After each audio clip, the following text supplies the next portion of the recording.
Orang yang ada di tempat yang cuacanya panas butuh cairan lebih banyak. Jadi tidak bisa dibandingkan misalnya sesa yang langsing, duduk manis, cuman bergerak bibir aja, dan geleng-geleng sedikit gitu.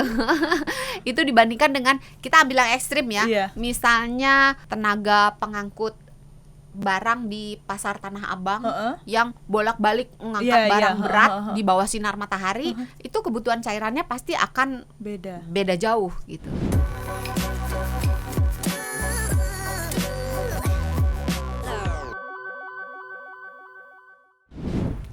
Hai Sobat Sonora, balik lagi di Kamu Sehat. Tentunya Sesa gak sendirian, karena di Kamu Sehat Sesa pasti selalu dan akan always bersama dengan Dr. Shanti dari Medical Center Kompas Gramedia. Hai Dok San. Halo Sesa yang cantik ceria. Halo Sobat Sonora dimanapun berada, mudah-mudahan sehat selalu. Sehat selalu ya Dok San. Ini menyambung, ini kita langsung fast aja gitu ya, karena kemarin masih lagi hangat-hangatnya kita ngomongin soal air hangat sama air dingin. Yang sebenarnya kalau kata Dok San garis besarnya adalah intinya kita harus minum. Iya. Sebenarnya kita harus minum.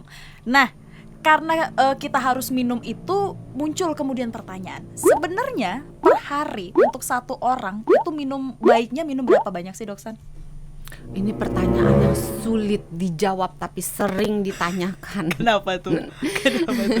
Karena kebutuhan cairan sebenarnya nggak cuma minum ya. Karena kebutuhan cairan, karena cairan itu artinya air yang kita butuhkan. Air yang kita butuhkan itu bisa kita dapatkan dari minuman maupun dari makanan. Benar. Nah, dari 100% kebutuhan cairan kita, 80% berasal dari minuman. 80% yang diminum. Yang diminum ya. Yang kalau kita bilang minum apa gitu. Minum. Itu minuman ya 80%. Yang 20% dari makanan. Nah, bingung kan Sesa? Kalau misalnya Sesa makan brokoli, itu sekitar 90% dari berat brokoli tersebut adalah air. Oh ya? Wow. Iya. Brokoli, si padat itu, sayuran padat itu. Padahal kan bentuknya padat. Benar, ya. Nah, tapi itu cairan di dalamnya bisa dimasukkan ke dalam 20% intake dari cairan kita.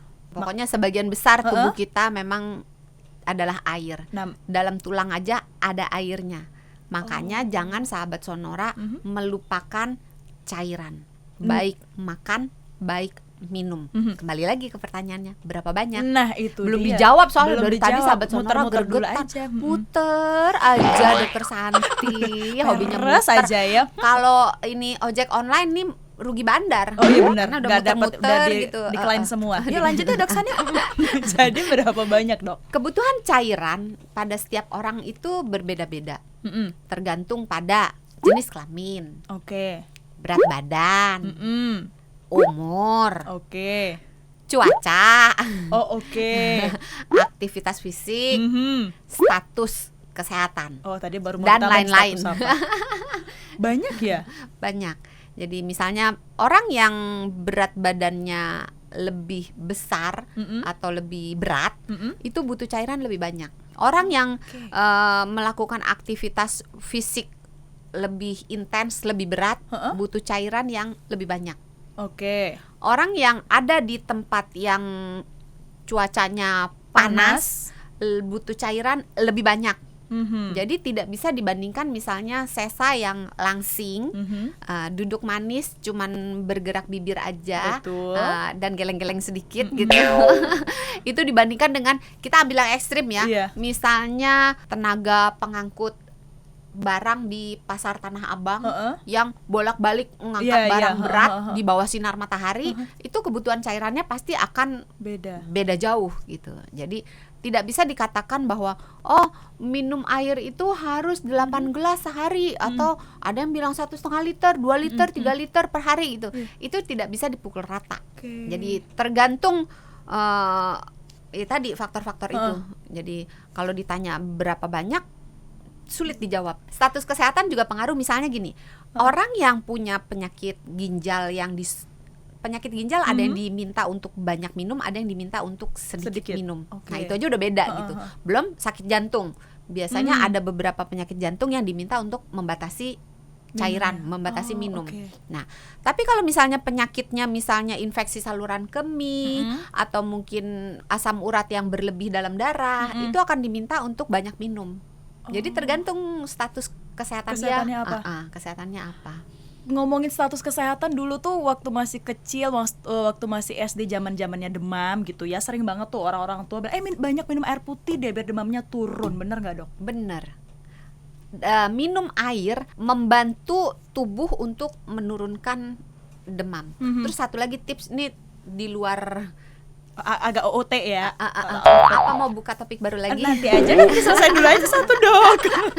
Jadi untuk sahabat Sonora yang mungkin punya anak kecil ya yang sedang demam, itu selain meningkatkan asupan cairan, coba membantu dengan kompres. Nah, biasanya nih, apalagi kalau di film-film gitu kan yang dikompres jidatnya doang. Betul. Bener, jidat terus, doang. Pacarnya bekerja keras untuk ngompres malaman gitu ya. Bener. Kasih aja paracetamol turun panasnya, nggak perlu dikompres-kompres biar gitu. dramatis dong, Dok. Tapi seandainya mau membantu untuk ngompres, mungkin saran buat sahabat Sonora, cara mengompres yang benar adalah dengan menggunakan air hangat. Bukan air dingin ya, air hangat yang dikompreskan sebenarnya bukan dikompres ya, jadi kayak dimandiin pakai waslap gitu. Jadi ambil handuk di daerah yang banyak pembuluh darah besar, daerah leher, ketiak dan selangkangan. Nggak dihitungan jadi jidat tuh ya, Dok? Enggak. Dan juga kalau bisa di waslap di seluruh tubuhnya. Terutama sih yang daerah di mana pembuluh daerah sekitar leher, ketiak dan selangkangan, tapi akan cepat kalau kita lap seluruh tubuhnya. Jadi mungkin analoginya gini, kalau kita mau mendinginkan sebuah benda yang panas, kan nggak bisa ditemplok di sini doang. Betul, kan kalau kita semua ya. jadi lebih cepat. Ini di luar topik, kembali lagi ke nambah informasi baru lah intinya. Nanya dong, kalau gitu bagaimana saya tahu saya cukup minum atau enggak? Itu baru mau ditanya, Dok Sanji nih. Baru mau ditanya duluan dong. Makanya baru mau ditanya, hostnya siapa sih, Dok San? diulang mundur sedikit. Jadi Dok San, sebenarnya kapan kita tahu kalau kita itu minumnya tuh udah pas, udah sesuai gitu? Ini pertanyaan yang mudah dijawab. Kenapa tuh? Kan sebenarnya mudah dilaksanakan, hanya banyak sekali sahabat Sonora yang abai. Kenapa tuh? Kenapa tuh, Dok San? Cara menjawabnya gini. Kalau kita mau tahu kita udah pas apa belum, cek aja outputnya. Kalau kita mau tahu inputnya ini udah pas apa belum, cek outputnya. Jadi cek pipisnya. Kalau misalnya kita udah seharian dari pagi sampai siang nggak pipis sekalipun dan nggak kebelet pipis, itu artinya kurang minum. Atau sekalinya pipis, lihat, jangan langsung disiram. Biasain sahabat Sonora untuk mengamati apa-apa yang keluar dari tubuhmu, baik dari lubang yang untuk pipis maupun ketika buang air besar gitu. Diperhatikan karena apa-apa yang keluar itu bisa menjadi informasi apa yang terjadi di dalam tubuh kita. Nah, salah satunya tadi pipisnya. Nah, lihat kalau warna pipisnya itu cenderung bening, ya, warnanya mungkin kuning muda terang gitu ya, atau menyerupai gitu ya. Itu artinya cukup minum. Tapi kalau warnanya udah agak-agak gelap, kuning telur ini enggak sih setengah matang gitu? Kuningnya kan emang ada ya pipis warna kuning telur ya?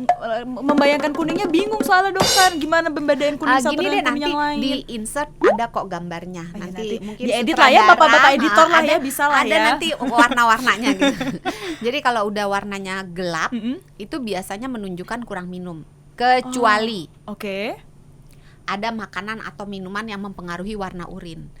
Karena ada makanan dan minuman yang bisa kalau kita plup masuk keluarnya berwarna gitu. Buah naga. Betul 100. Salah satunya, salah duanya diem nih, nggak tahu lagi nih. Vitamin C. Vitamin C juga bisa mengubah. Jadi kalau orang yang kurang minum cenderung ya, buang air kecilnya itu baunya menyengat. Kecuali kalau makan sesuatu yang baunya menyengat, pete, jengkol gitu. Tapi kalau nggak ada faktor makanan, biasanya kalau dia minumnya cukup, buang air kecilnya baunya nggak terlalu menyengat gitu, nggak pesing lah gitu.